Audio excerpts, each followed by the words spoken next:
how do you warn future generations about nuclear waste of any kind stored deep underground, whether that's used nuclear fuel or transuranic waste or any other kind of waste? How do you let people know long term into the future not to dig there, that that's a bad thing, in such a way as that they'll actually understand the hazards?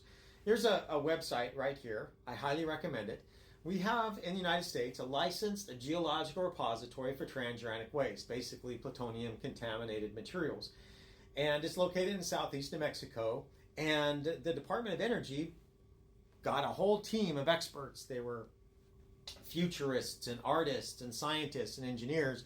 And they thought through this process. How could you warn somebody so that it doesn't necessarily attract their attention and think, ooh, let's go find out what they're calling dangerous, but that they're able to say, oh, we understand what the dangers are. So if we want to go do archaeology, we know how to protect ourselves. We know how to go and do this archaeology on people that lived back in the 21st century and figure out what kind of nuclear waste that they had.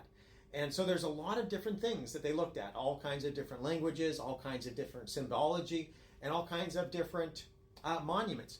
The one that I liked is I was actually at the waste isolation pilot plant. I used to work there. I was in industry before I came over to academia. And there's a hot cell there. It's a large shielded facility that's designed for remote handled transuranic waste.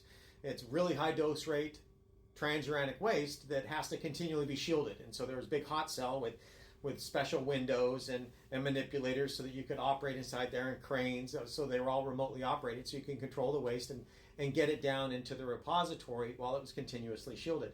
Well, the reason why I bring all that up is that that's being left so that people will say this is what they required back in the 21st century to be able to safely handle this stuff. And it's like 4-foot wall concrete, reinforced concrete structures, so it's very robust. And it will last a long time, so that people will say that's what was needed for them to protect the stuff that's down there. Plus, they have a lot of other features, redundancies in terms of the information. All the information is going to be above, and then there's going to be a vault below.